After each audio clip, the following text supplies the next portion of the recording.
It was a crisp Monday morning, and Marie stood at the bus stop with a crowd of other commuters.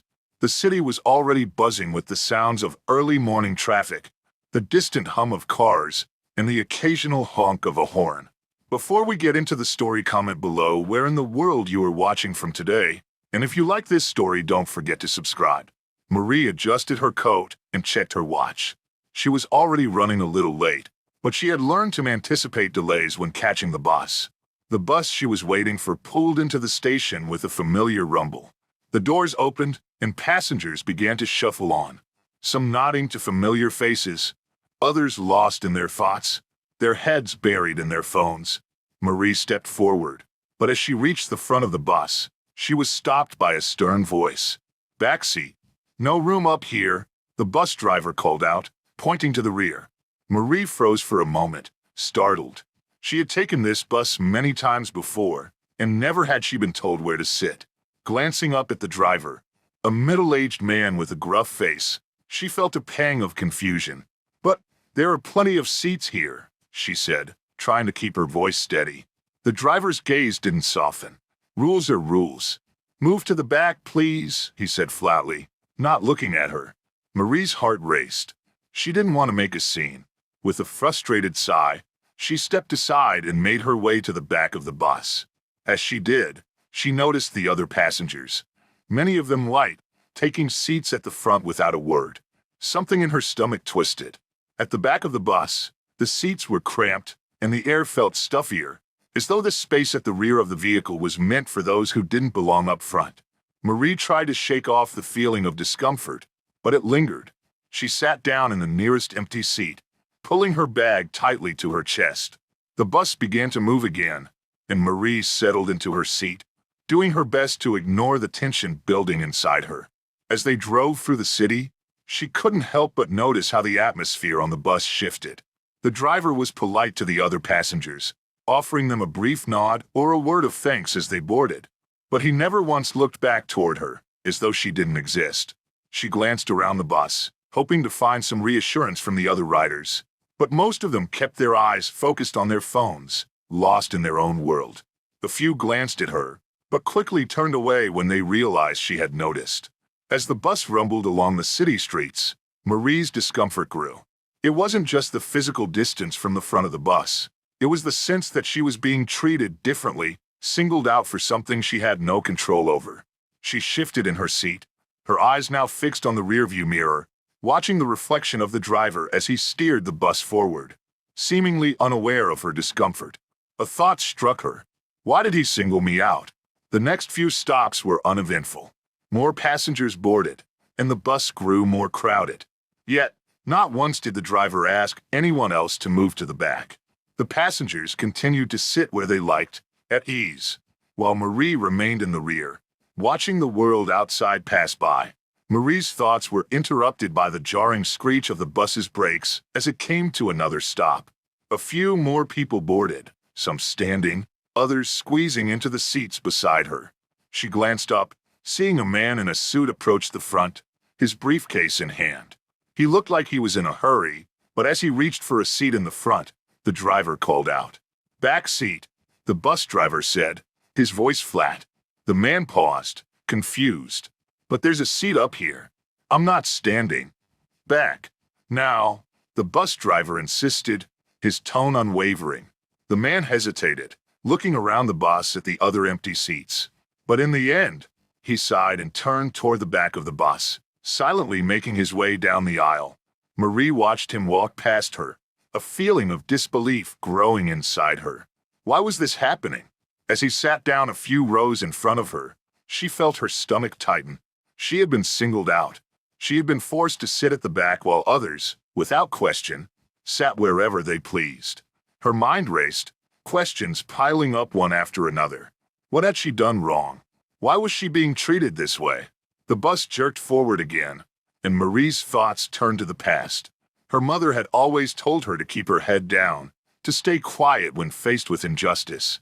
But today, something inside her stirred, a desire to confront this unfairness. She tried to push those thoughts aside as the bus rattled along, but the more she thought about it, the angrier she became. Her eyes lingered on the rearview mirror, catching the bus driver's face in the reflection. He was the one who had made her feel small.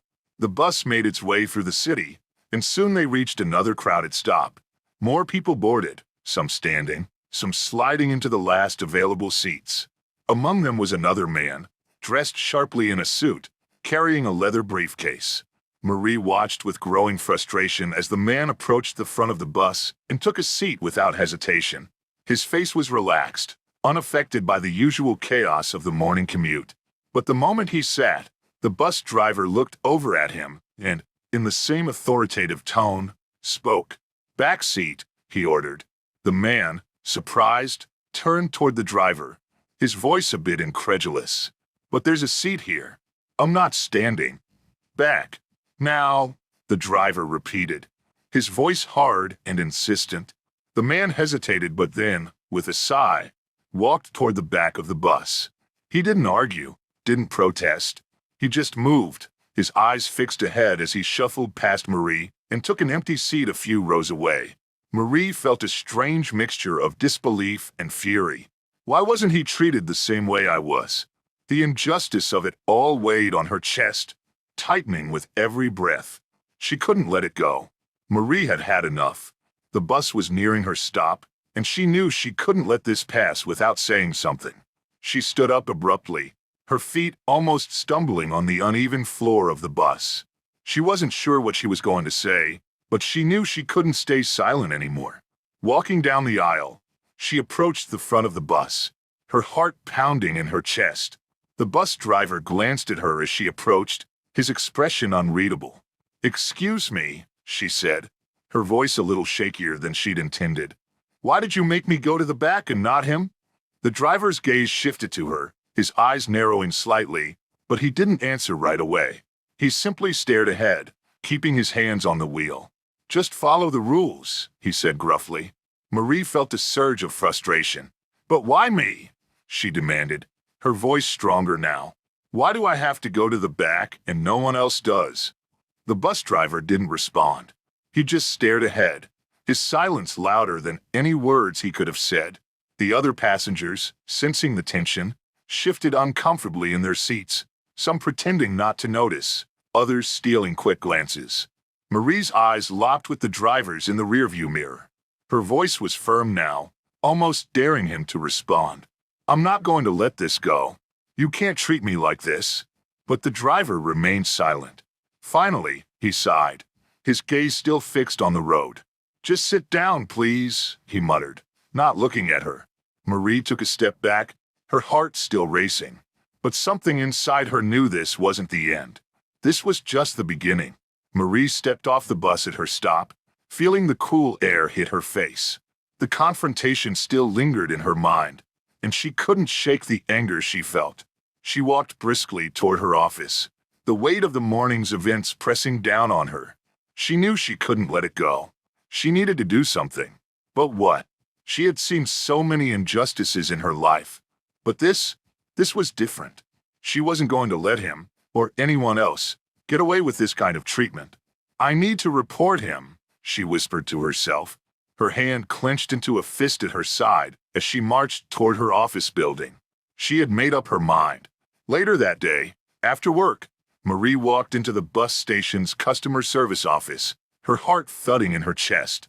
The quiet buzz of fluorescent lights overhead seemed to make the room feel even more sterile and impersonal. A young woman behind the counter smiled at her. "How can I help you today?" she asked politely. Marie cleared her throat. "I need to file a complaint about one of your bus drivers." The young woman nodded, sliding a form across the counter. "What happened?" "I was on the bus this morning," Marie said, "and the driver forced me to sit at the back. I tried to ask why, and he just wouldn't answer. But when other people boarded, he didn't make them move." The woman's face softened. "That sounds serious. We'll need to investigate this. Could I have your details?" Marie filled out the form, her hand shaking slightly, but she felt a surge of empowerment. She wasn't going to let the driver's actions slide this time. She was going to hold him accountable. As the days passed, Marie couldn't stop thinking about what had happened. She checked the progress of her complaint online, But it hadn't been resolved yet. Every time she boarded the bus, she felt her heart race, a knot in her stomach. She wasn't sure if the driver would be there, but every time, the fear was there, lurking. She kept her resolve, however. She would make sure her voice was heard, no matter what it took. The journey was just beginning. The following morning, Marie stood at the same bus stop, the cold air stinging her face as she waited for the bus.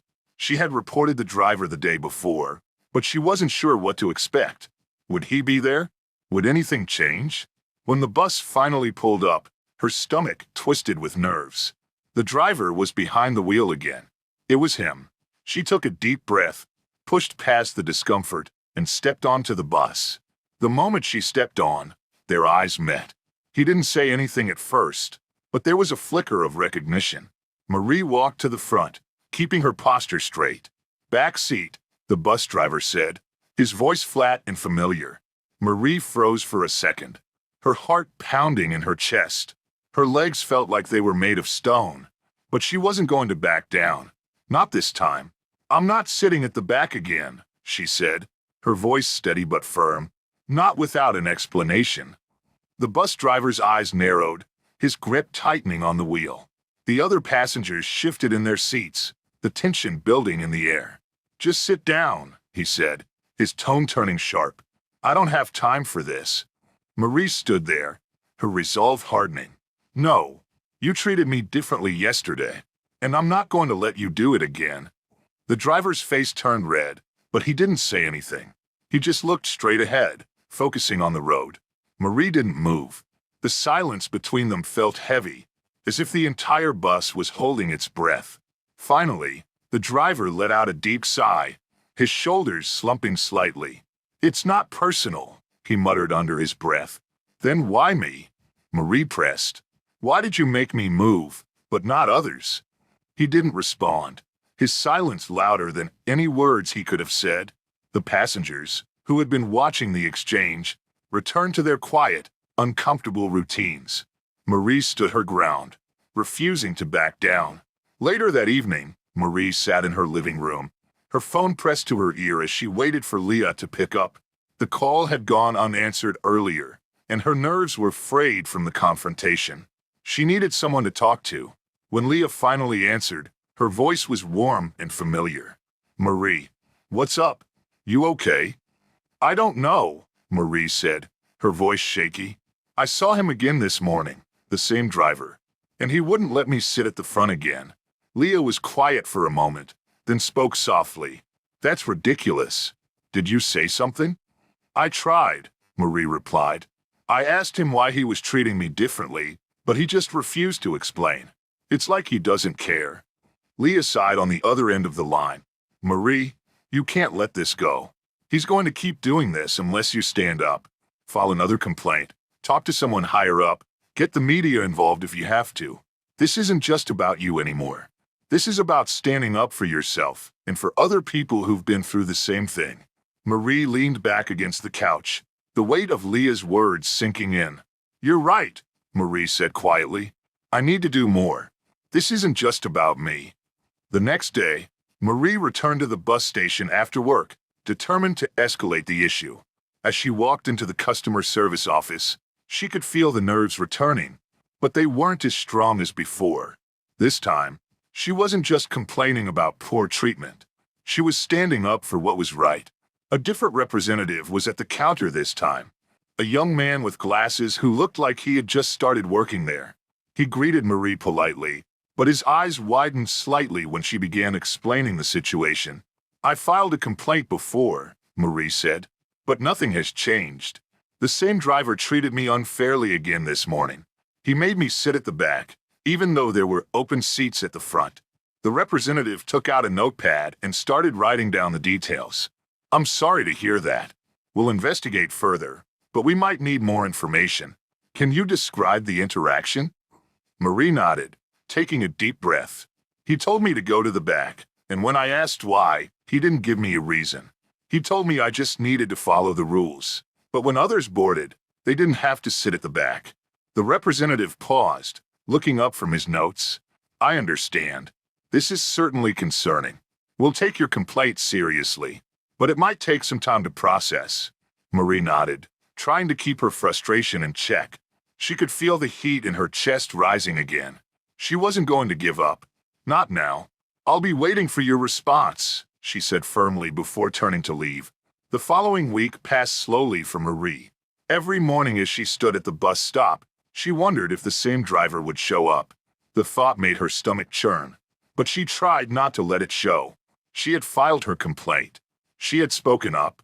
Now, all she could do was wait. On the fourth day after her last complaint, as she boarded the bus, her eyes scanned the driver's seat. It was him again. For a moment, panic set in, but she steadied herself. The only way to deal with this now was to remain calm. She walked to the back, like she had done so many times before. But this time, there was no resignation in her step. This time, she was not defeated. Marie sat down in one of the back seats, her hands gripping the strap of her purse. She watched the other passengers board and take their seats, all while the driver remained silent. Later that day, after another uneventful ride, Marie's phone rang. It was the bus company. "Hello, this is Marisol from the Transit Authority," the voice on the other end said. "I'm calling to follow up on your complaint." Marie's heart skipped a beat. She had been waiting for this moment, but now that it was finally here, the nerves crept back in. "Yes," she said, trying to keep her voice steady. "We've looked into the situation. We've reviewed the driver's history and interviewed witnesses. Unfortunately, the driver's behavior is not in line with our standards, and we're taking this matter seriously." Marie's pulse quickened. "So, what's going to happen?"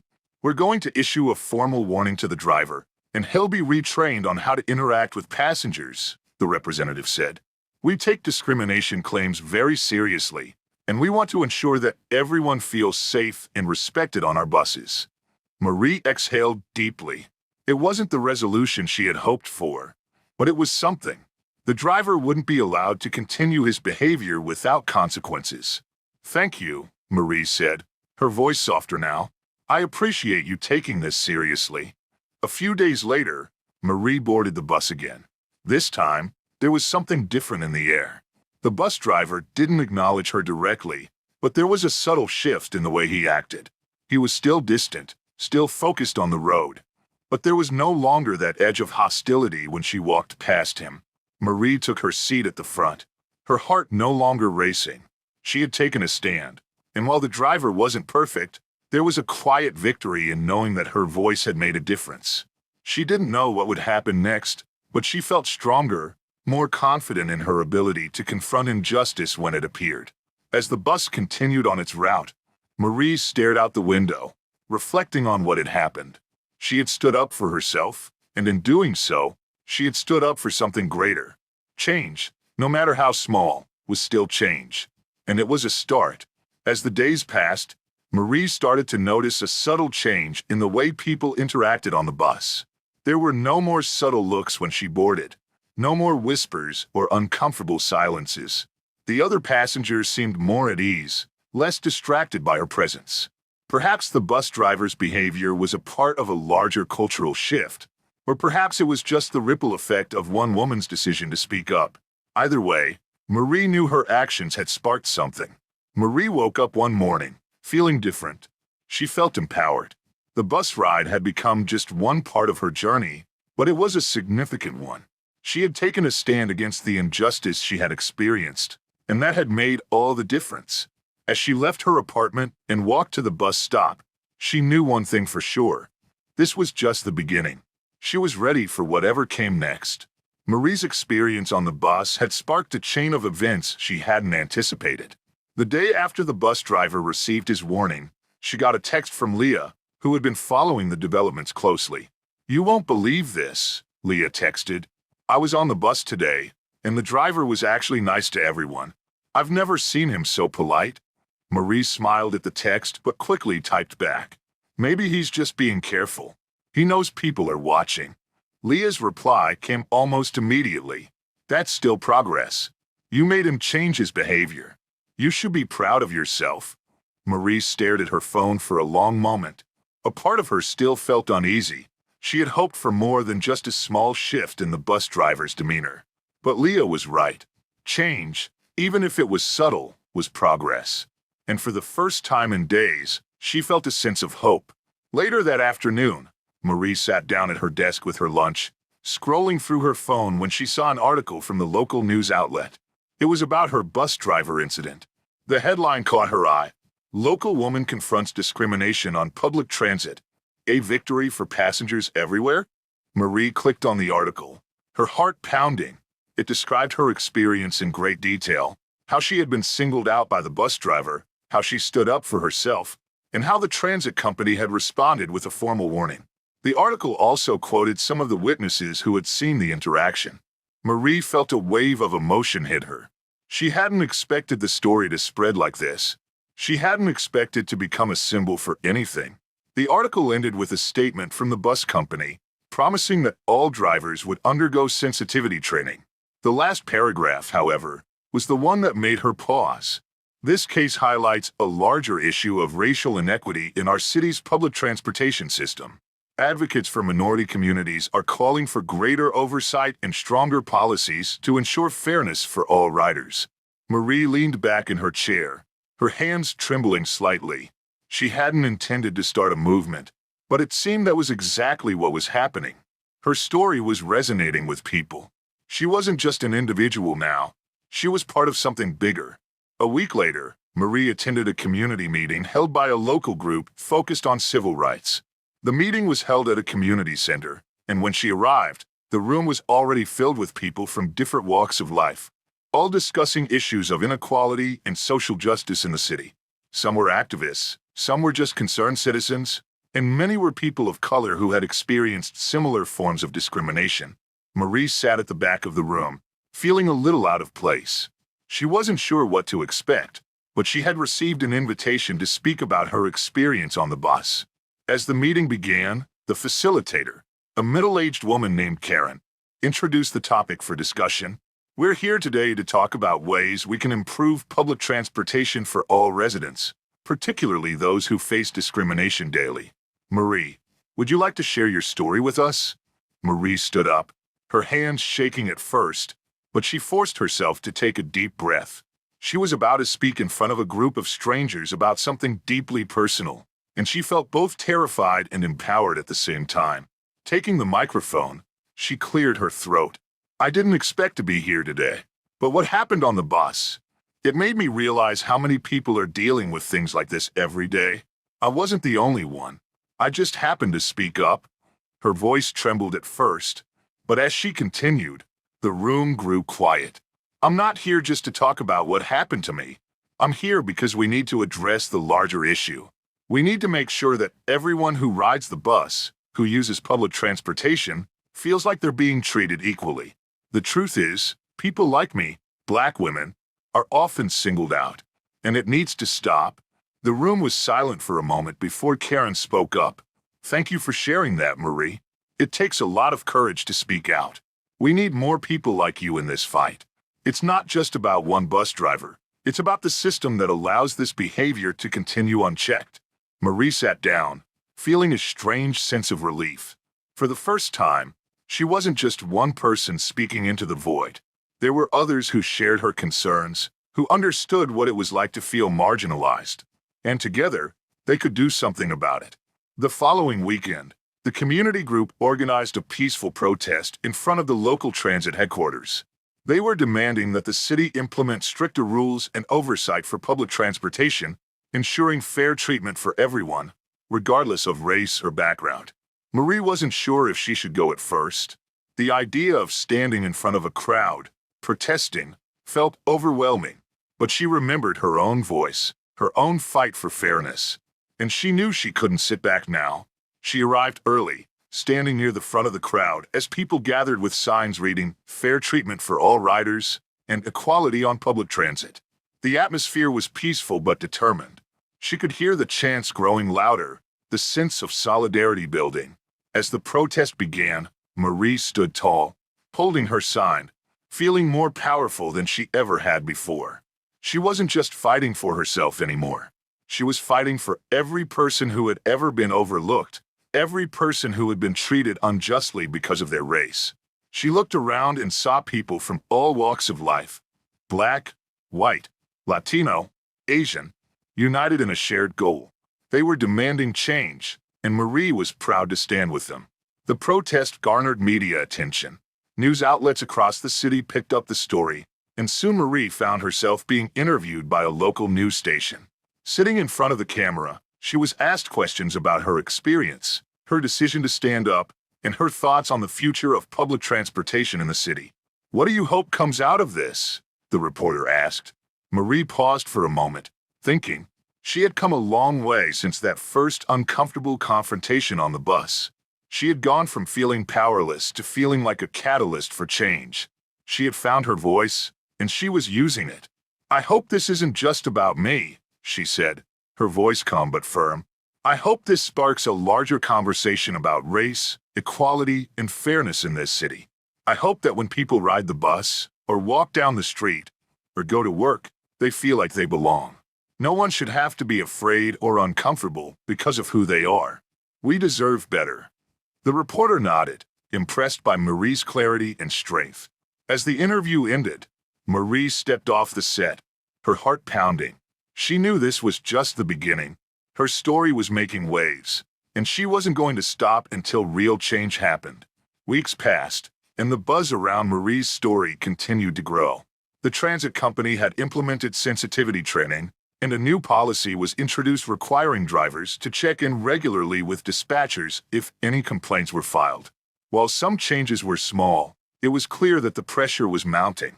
Marie was even invited to join a committee to help review future policies regarding diversity and discrimination within the public transportation system. It wasn't enough. Not yet. But she could feel the momentum building, like a river slowly carving its way through stone. Marie knew this fight wasn't going to end with one protest or one policy change. It was going to take time, but she was prepared to keep pushing for what was right. Marie's phone rang one evening, and when she answered, Leah's voice was on the other end. "You're a part of something big now, huh?" Leah said, a smile in her voice. Marie smiled, looking out the window at the city streets below. "Yeah, I guess I am." And for the first time in a long while, she didn't feel alone. She knew that her fight was far from over, but she was no longer standing in the dark. She was a part of a movement that was determined to bring change, no matter how long it took. Marie woke up to a storm of messages and emails, some of them supportive, but many of them filled with hate. It wasn't unexpected, but the vitriol still hit her harder than she anticipated. The first email was from an anonymous sender. "You're making a big deal out of nothing. Maybe you should just stop complaining and learn your place." Another comment came through a social media post, a direct reply to her recent interview. "Why don't you just get over it and stop playing the race card? Not everything is discrimination." Her heart sank as she read through more and more messages. It was one thing to have people on her side, but the hate, it was overwhelming. She set her phone down and stared at the ceiling, trying to quiet the growing anxiety in her chest. It felt like the weight of the world was suddenly on her shoulders. The doorbell rang. It was Leah, who had come over to check on her. "I saw some of the posts," Leah said, sitting down next to Marie. "You know it's not personal, right? These people, they don't even know you. They're just angry because you're forcing them to see something they don't want to." Marie sighed. "I know, but it's hard. It feels like no matter how hard I try, there's always someone trying to knock me down." Leah put a hand on her shoulder. "Marie, look at how far you've come. You've made them uncomfortable. You're making them think. That's why they're lashing out." Marie nodded, taking a deep breath. "I can't back down now. Not after everything we've started." A few days later, Marie met with the community group again. The meeting was being held in a small church basement, and the room was filled with the same passionate people, all eager to discuss how to push their agenda further. Karen, the facilitator, stood at the front, addressing the group. "We've made some progress. The transit company is finally paying attention, but we need to keep the pressure on. We need to push for more concrete changes." Marie sat with Leah, listening closely. The conversation turned to the idea of organizing a petition to demand a citywide policy on racial sensitivity training, not just for bus drivers, but for all public service employees. We've seen that sensitivity training works, but it's only the beginning, Karen said. We need to ensure this becomes a permanent part of the culture in every public service agency. We need more oversight, more accountability. Marie raised her hand, a thought forming in her mind. We can't just focus on the training, she said. We need to build trust between the transit system and the people who use it. That means transparency in how complaints are handled, a clear system for riders to report issues, and consequences when drivers break the rules. Karen nodded, impressed. That's exactly the kind of thing we need to be pushing for. A system that not only addresses incidents of discrimination, but prevents them from happening in the first place. Marie felt a surge of determination. She had seen how far a single complaint could go. Now, they were looking at something bigger. This wasn't just about one bus driver. It was about an entire system, one that could either help or harm its riders, depending on how it chose to treat them. Within a week, the community group launched an online petition. The goal was clear: to demand that the city implement comprehensive anti-discrimination policies within its public transportation system. Marie worked tirelessly, reaching out to her network, spreading the word on social media, and attending local meetings to get support. At first, the petition gained only a handful of signatures, but as the days went on, the numbers grew. People from all walks of life, people of all races, began to join the cause. They wanted change, but the opposition was fierce. On social media, posts appeared questioning the validity of the petition. If you don't like how things are, take your complaints somewhere else, one person wrote. Another posted, "This is just a way for people to stir up trouble where there is none." Marie tried not to let it affect her, but the constant negativity chipped away at her confidence. She had been pushing so hard for change, but was it even possible? Could she really make a difference? One evening, as she was preparing dinner, Marie's phone buzzed again. Another hate message. "Are you proud of yourself yet? You've caused enough trouble. Why don't you quit before this gets out of hand?" Her hands shook as she put the phone down. She had been pushing herself so hard to make an impact, but the pressure was starting to get to her. It felt like she was drowning in the noise, and it was hard to keep her head above water. Leah called, sensing something was off. "Marie, what's wrong?" Marie's voice wavered. "I don't know if I can keep doing this. The hate is too much. I'm trying, but I feel like I'm failing." Leah's voice softened. "Marie, you're not failing. You're making people uncomfortable, and that's a sign you're doing something right. The hate, they don't know what to do with you. But that's their problem, not yours." "I don't know how much longer I can take it," Marie whispered. There was a long silence on the other end of the line. Then Leah spoke again, more forcefully this time. "You're not in this alone. We're all in this together, remember? And you've come too far to quit now." Marie took a shaky breath. "I can't stop now, can I?" "No," Leah replied. "You can't. And you won't. We've got your back." Marie smiled despite herself. "Thanks, Leah." It wasn't easy, but Marie knew that backing down now wasn't an option. The cause was bigger than her doubts. A month later, the petition had gathered thousands of signatures, and the issue had gained enough traction that it was brought to the city council for a hearing. The chamber was packed, and as Marie stepped to the podium to speak, her nerves flared. The weight of everything she had been through hung heavily on her shoulders. She cleared her throat and began, her voice strong despite the anxiety twisting in her stomach. "I stand before you today not just as a woman who had an unpleasant experience on a bus, but as someone who believes that every single person in this city deserves to feel safe, respected, and valued. When I was forced to sit at the back of the bus simply because of my race, I didn't just feel humiliated. I felt invisible. And it wasn't just me. It's a pattern, a culture, that has existed for far too long." Her eyes scanned the room, seeing the faces of city officials, activists, and concerned citizens who had gathered to listen. "We can no longer ignore the systems that perpetuate inequality. We have the power to change this. We can create a system that ensures fairness, accountability, and dignity for all who rely on public transit. This is not just about a bus driver or one complaint. This is about making our entire system work for every resident, not just a select few. She paused, letting her words sink in. We are calling for real, lasting change. And we are not backing down. The room was silent for a moment before the first clap rang out. Then the applause grew, and soon the entire chamber erupted in support. Marie stepped down from the podium, her heart pounding in her chest, but for the first time in months, it wasn't from fear. It was from a deep sense of purpose. 2 weeks after the hearing, the city announced that it would adopt new policies for public transportation. The new measures included mandatory racial sensitivity training for all drivers, a new reporting system for discrimination complaints, and a public oversight committee to review the complaints and hold drivers accountable. Marie read the news with a mixture of disbelief and triumph. She had done it. They had done it. She felt a weight lift from her chest, but she knew this was just the beginning. There was more work to do, more battles to fight.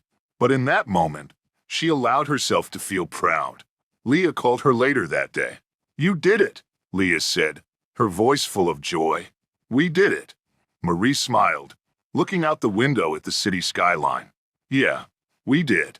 And for the first time in a long while, Marie knew that the road ahead, though long, was one she wasn't walking alone. The news of the new city policies spread quickly, and for a few days, Marie found herself in the media spotlight. She was interviewed on local TV shows, quoted in newspapers, and invited to podcasts and radio programs. She hadn't expected to become a symbol for change, but now she was, and the attention was both overwhelming and validating. One morning, as Marie sat at her kitchen table, scrolling through her phone, she saw an article titled, "Marie Walker, the Woman Who Changed Public Transit in the City." The article detailed her journey from being an ordinary commuter to becoming an advocate for racial equality in public transportation. While part of her was thrilled to see the recognition, another part of her felt uneasy. She hadn't set out to be a public figure. She had simply wanted justice for herself and for others like her. But now, the attention was inevitable. Her phone rang, and it was Leah. "I saw the article," Leah said. "How does it feel to be a local hero?" Marie hesitated. "I don't know. I mean, it feels good to see the changes happening, but this whole hero thing, it's a lot. I didn't want to be famous. I just wanted to fix something that was broken." Leah's voice softened. "You didn't ask for it, but you have the platform now. It's okay to use it for good." Marie sighed, rubbing her temples. "I know, but I didn't realize how much it would change everything. It feels like everyone is watching me now, expecting something." Leah was quiet for a moment. "That's the price of change, Marie. People are watching because you're showing them what's possible. You're leading something bigger than yourself." Marie sat in silence, contemplating. The responsibility felt heavier than she had imagined. Despite the public recognition, not everyone was thrilled about the changes Marie had helped bring about. Some people, especially those who had previously defended the bus driver, began to speak out against the new policies. One afternoon, as Marie was leaving work, she was approached by a reporter who asked for a comment. "Some people say that the new policies are an overreach, that they'll make things more complicated for drivers and passengers alike. What's your response to that?" the reporter asked. Marie paused. The pressure to speak carefully was mounting. "I think the policies are a step in the right direction," she said, choosing her words with care. "We're not asking for an overcomplication of things. We're asking for fairness. We're asking for accountability. Nobody should feel unsafe or marginalized just because of their race." The reporter pressed further. "But critics say it could lead to unnecessary complaints and may even harm the relationship between drivers and passengers." Marie shook her head. "No one is asking for unnecessary complaints. We're asking for a system where people are heard. And if there are complaints, they need to be addressed properly. If a driver isn't doing their job, that's something that needs to be dealt with. I think that's reasonable." She left the interview feeling more exposed than before. As the days passed, the criticisms intensified. Comments and articles questioning her motives began to surface. People were now accusing her of trying to ruin the bus system or stir up trouble where there was none. It was difficult not to internalize the attacks, but Marie reminded herself that the cause was larger than her personal feelings. Still, the criticism stung.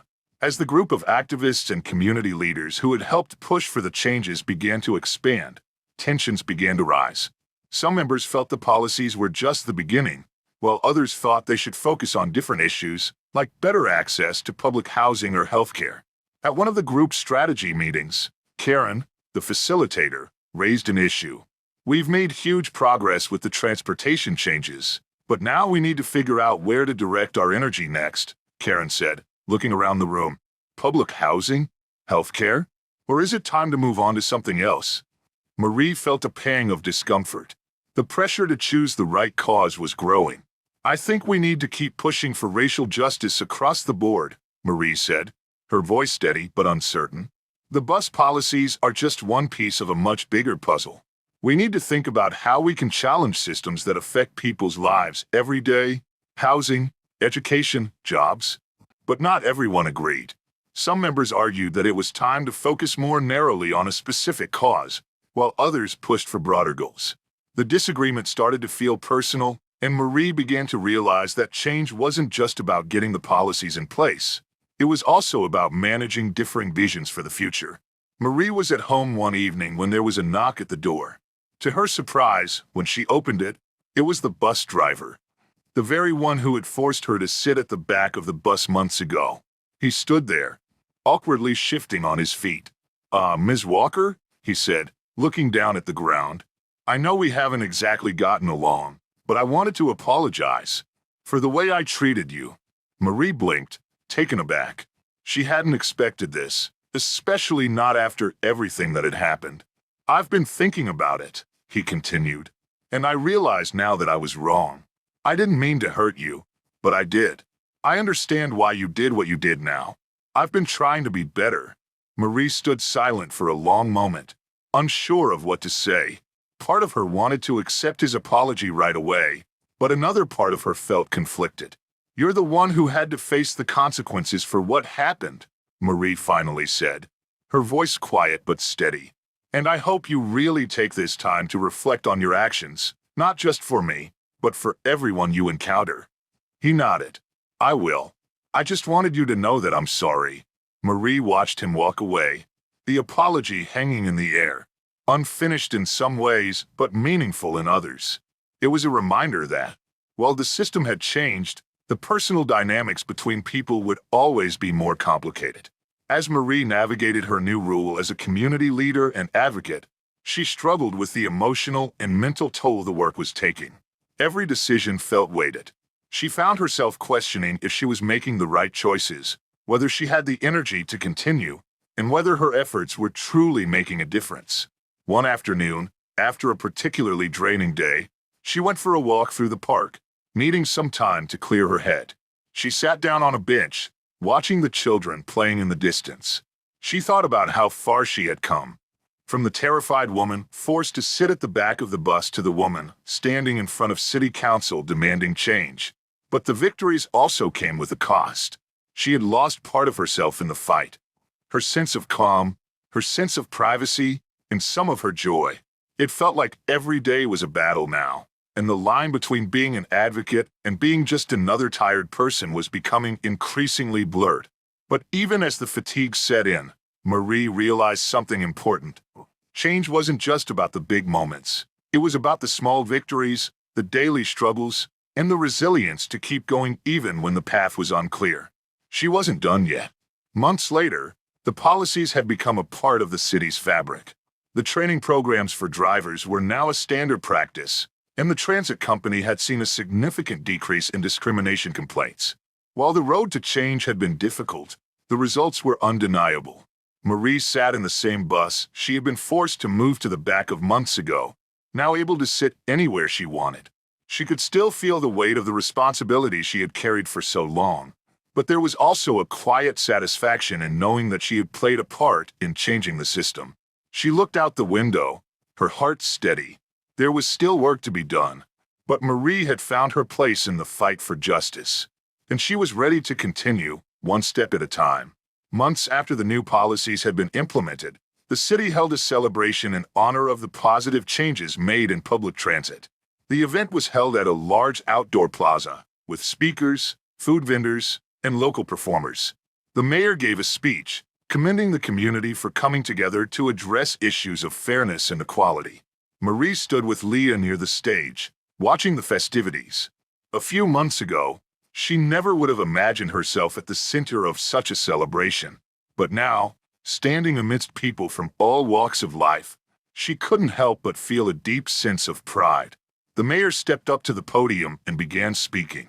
Today, we celebrate the strength and resilience of our community. Together, we've made our public transportation system safer, more inclusive, and more respectful for everyone. This journey started with the voice of one person, but it took all of us to make this change possible. And I'd like to take a moment to recognize that person, Marie Walker. The crowd erupted into applause. Marie's heart skipped a beat. She hadn't expected this. She looked to Leah, who gave her a proud smile. Marie took a deep breath, her hand clasped tightly around her purse strap. She stepped toward the stage, walking slowly. As she approached the podium, the mayor handed her a plaque. "Thank you, Marie, for your courage, for your unwavering commitment to justice, and for showing us all that one voice can create ripples of change," the mayor said. Marie took the plaque, her hands trembling slightly, not from nerves but from the enormity of it all. The applause felt both overwhelming and humbling. She looked out at the crowd, feeling the weight of their eyes on her. She stepped forward to speak. "I didn't set out to become a symbol," Marie began, her voice steady but filled with emotion. "I just wanted to be treated fairly. I wanted the same dignity that everyone else gets. But when I spoke up, I learned that when one person stands, others will stand with them." The crowd was quiet as she spoke. This isn't just about a bus. It's about all of us. It's about making sure that no one is invisible, that no one is pushed to the margins. The change we've made together is just the beginning. There's still more work to be done. And I won't stop until we've made our city a place where everyone feels seen, heard, and valued. She paused, a tear slipping down her cheek. "Thank you for standing with me. Thank you for standing for what's right. And thank you for proving that change is possible." As the crowd cheered again, Marie stood tall, feeling a sense of peace she hadn't felt in months. She wasn't just a symbol now. She was a part of something bigger, something that was still growing, still evolving. A few weeks after the celebration, Marie received a letter from the bus driver, the same one who had forced her to sit at the back months ago. The letter was short but sincere. He expressed his regret for the way he had treated her and thanked her for inspiring him to rethink his actions. Marie sat in her living room, reading the letter over and over. She could feel the weight of her decision to accept or reject his apology. That evening, she decided to take a walk through the park, a place she'd come to visit for moments of clarity. As she walked along the familiar path, she saw him, the bus driver. He was sitting on a bench near the fountain, his cap in his lap, looking contemplative. Marie hesitated for a moment, but then walked over and sat beside him.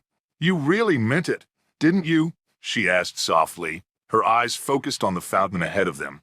The bus driver nodded. "I did. I've thought about it every day. You were right to speak out, and I was wrong. I'm sorry." Marie looked at him, seeing him not as an enemy, but as a person who had made a mistake. "I'm glad you're thinking about it. We all need to. We all need to do better." He gave a small smile. "I'm trying." They sat in silence for a while, watching the water ripple in the fountain. The past wasn't easy to forget, but the act of forgiveness felt like a small piece of healing, not just for the bus driver, but for Marie as well. Despite the progress in the city, there were still setbacks.